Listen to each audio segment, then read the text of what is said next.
ETF index mutual funds నేర్చుకుని stock మార్కెట్లో రాణించాలనుకుంటున్నారా? వెంటనే ఈ నెంబర్కి కాల్ చేయండి.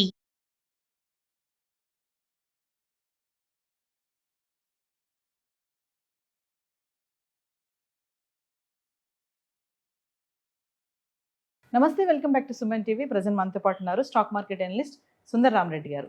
నమస్తే సార్. నమస్తే. సార్, స్టాక్ మార్కెట్లో ఇన్వెస్ట్మెంట్ పెట్టాలంటే డీమ్యాట్ అకౌంట్ ఓపెన్ చేస్తారు. ఒకసారి మా వ్యూవర్స్కి ఈరోజు అసలు డీమ్యాట్ అకౌంట్ని ఎలా యూజ్ చేయాలి కంపేర్ టు ఇంకా ట్రేడింగ్ అకౌంట్ గురించి కూడా మాట్లాడుకుంటే సార్. రైట్. మీరు స్టాక్ మార్కెట్లో ఏదైనా ఇన్వెస్ట్మెంట్ చేసుకోవాలంటే మీకు ఫస్ట్ ట్రేడింగ్ అకౌంట్ ఉండాలి, తర్వాత డీమ్యాట్ అకౌంట్ ఉండాలి. రెండు డిఫరెంట్ అనమాట. ట్రేడింగ్ అకౌంట్ అంటే మనం ఎక్స్చేంజ్లోకి ఎంటర్ అయ్యి బై సెల్ నొక్కడానికి కావాల్సిన లైసెన్స్ని మనం ట్రేడింగ్ అకౌంట్ అనుకోవచ్చు. డీమ్యాట్ అకౌంట్ అంటే లాకర్ అనమాట. మనం కొన్నటిని స్టోర్ చేద్దాం అనుకుంటే ఎలక్ట్రికల్ డిజిటల్ ఫార్మాట్లో ఉంటాయి కాబట్టి స్టోర్ చేయడానికి ఒక ప్లేస్ అనమాట. ఈ రెండింటిని మనం ట్రేడింగ్ అండ్ డీమ్యాట్ అకౌంట్ ఉంటాం. లుక్ లైక్ ఇప్పుడు బ్యాంక్ అకౌంట్ ఉందనుకో, మనకి మనం ట్రాన్సాక్షన్ చేసుకుంటూ పోవచ్చు, మనీ ఎటువంటి ఇట్లాంటివి చేస్తుంటాం. అది ఈక్వలెంట్ అది ట్రేడింగ్ అకౌంట్. రెండోది, నా దగ్గర ఏదైనా గోల్డ్ వస్తువులు ఉన్నాయనుకోండి, లాకర్లో పెట్టాలి కదా, బట్ లాకర్ అకౌంట్ నీకు లేదు కదా. ట్రేడింగ్ అకౌంట్ ఉంటే లాకర్ అకౌంట్ కూడా ఉండాలి కదా.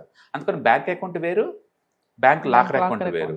అలాగే డీమ్యాట్ అకౌంట్ వేరు, ట్రేడింగ్ అకౌంట్ వేరు. డీమ్యాట్ అకౌంట్ ఏంటంటే మీరు కనుక మీ స్టాక్స్ కానీ బాండ్స్ కానీ మ్యూచువల్ ఫండ్స్ కానీ స్టోర్ చేసుకునే ఒక ప్లేస్ అనమాట. అది ఆ లైసెన్స్ వేరు. యూజువల్గా ఇండియాలో ఏంటంటే ప్రతి బ్రోకర్ కూడా బై డిఫాల్ట్ ఆ రెండు ఓపెన్ చేస్తారు. అందుకని మనకు ఆ తేడా తెలియదు. అందుకని ట్రేడింగ్ అకౌంట్, డీమ్యాట్ అకౌంట్ రెండు అనమాట. డీమ్యాట్ అకౌంట్లో మనకు కొన్నవన్నీ స్టోర్ అవుతాయి, డిజిటల్ ఫార్మాట్లో స్టోర్ అవుతూ ఉంటాయి. అండ్ ట్రేడింగ్ అకౌంట్లోనేమో మనం ఏదైనా కావాలంటే బైసాల్ చేసుకోవడానికి పనికి వస్తుంది అనమాట ఈ రెండు. సో వీటిని ఎలా వాడుకోవాలి అనుకుంటే, మీరు ఒకసారి బ్రోకర్ దగ్గర ఒక అకౌంట్ ఓపెన్ చేస్తే బై డిఫాల్ట్ మీకు ట్రేడింగ్ అకౌంట్, డీమ్యాట్ అకౌంట్ రెండు ఓపెన్ చేస్తారు.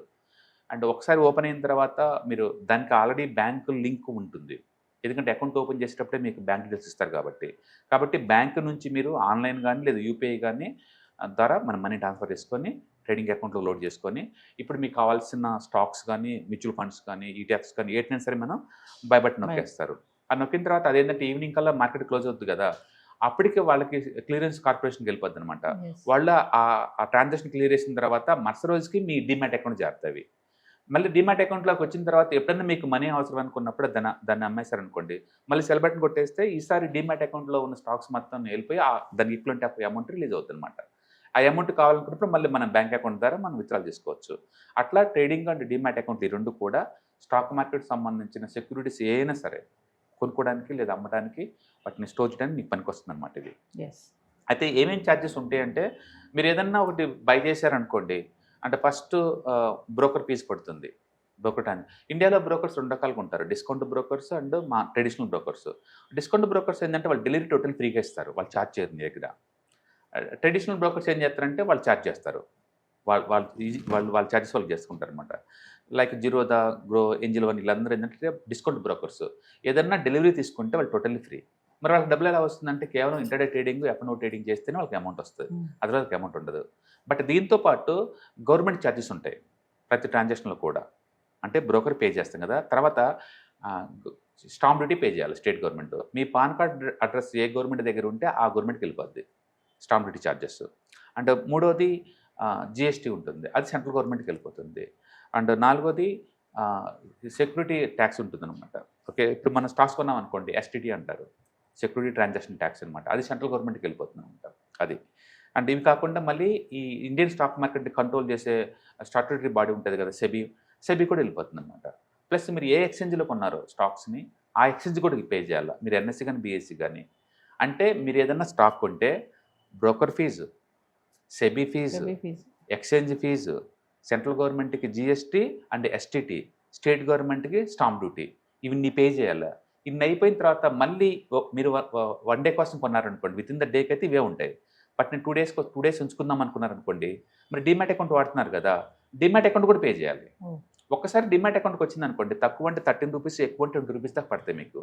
ప్రతి డీమ్యాట్ అకౌంట్ అవుట్ గోయింగ్ అప్పుడు మీకు అమౌంట్ కట్ అవుతూ ఉంటుంది అనమాట. Plus demat account maintenance charges yearly రఫ్గా 300 రూపాయలు దాకా ఉంటాయి, అవి కూడా ఖర్చు ఉంటాయి ప్రయాణం. ఇవి మీకు ఖర్చులు అనమాట. అందుకని ప్రతి ట్రాన్సాక్షన్ చేసినప్పుడల్లా ఈ అమౌంట్ అంతా అవుతుంటుంది. ప్లస్ ప్రతి సెల్లింగ్ అప్పుడు కూడా ఉంటుంది, అంటే ప్రతి బైకి ప్రతి సెల్లింగ్ ఉంటుంది. ఇవి కాకుండా మీకు ప్రాఫిట్ వచ్చిందనుకోండి, ఆ ప్రాఫిట్ ఎలా వచ్చిందని దాన్ని బట్టి మళ్ళీ ట్యాక్స్లు ఉంటాయి, అది ఇన్కమ్ ట్యాక్స్. ఇవేమో ట్రాన్సాక్షన్ ఫీజులు, ఇవన్నీ మనం మాట్లాడుకుంది. ఇన్కమ్ ట్యాక్స్ ఏంటంటే ప్రయాణం వచ్చేసరికల్లా విత్ ఇన్ ద డేలో చేసుకుంటేనేమో మీ ఇండివిజువల్ ట్యాక్స్ ల్యాబ్ ఎంత ఉందో అంత కట్ అవుతుంటుంది. అండ్ మోర్ డెలివరీ తీసుకున్నాను డెలివరీ 20%, దాన్ని మన short term capital gain tax అంటారు, 20% కట్ అవుతుంది.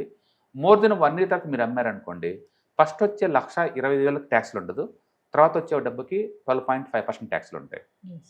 అట్లా 3 రకాల ఇన్కమ్ ట్యాక్స్లు ఉంటాయి అనమాట. అందుకని ట్రాన్సాక్షన్ ఫీజులు వేరు, ఇన్కమ్ ట్యాక్స్ వేరు. ఈ ఇన్కమ్ ట్యాక్స్ అనేది ఇయర్లీ ఒకసారి కడతారు. ట్రాన్సాక్షన్ ఫీజు ప్రతి ట్రాన్సాక్షన్ కట్టాల్సింది. ఈ డిమాట్ అకౌంట్లో టైప్స్ ఏమైనా ఉంటాయా సార్? నో, ఒకటే ఉంటుంది స్టాండర్డ్. అంటే దీనివల్ల బెనిఫిట్స్ ఏంటి అంటే, మీరు ఏదైనా డిజిటల్గా స్టోర్ చేసుకుందాం అనుకుంటే డిమాట్ మ్యాండేటరీ. ఎలాంటి సెక్యూరిటీ అయినా సరే, ఫర్ ఎగ్జాంపుల్ ఈటీఎఫ్స్ కొన్నాను, ఎక్కడ పోయి స్టోర్ అవుతాయి? కొనేటప్పుడేమో ట్రేడింగ్ అకౌంట్లో కొంటారు, బట్ ట్రేడింగ్ అకౌంట్లో స్టోర్ అవ్వవు, డిమాట్ అకౌంట్లో అవుతాయి అనమాట. అందుకని డిమాట్ అకౌంట్లో ఉండాలి. అవి డిపాజిటరీ పార్టిసిపెంట్స్ వాళ్ళతో లింక్ ఉంటే అక్కడికి వెళ్ళిపోతాయి అనమాట. So coming to my joint demat account తీసుకోవచ్చు మీరు. అంటే వైఫ్ అండ్ హస్బెండ్ స్పౌస్లర్ అమౌంట్ అలా తీసుకుంటే జాయింట్ తీసుకుంటారు, 2-3 కలిపి తీసుకోవచ్చు, అంటే కంపెనీ పేరు మీద తీసుకోవచ్చు, ఇండివిజువల్ తీసుకోవచ్చు, అట్లా నీకు చాయిస్ ఉంటుంది.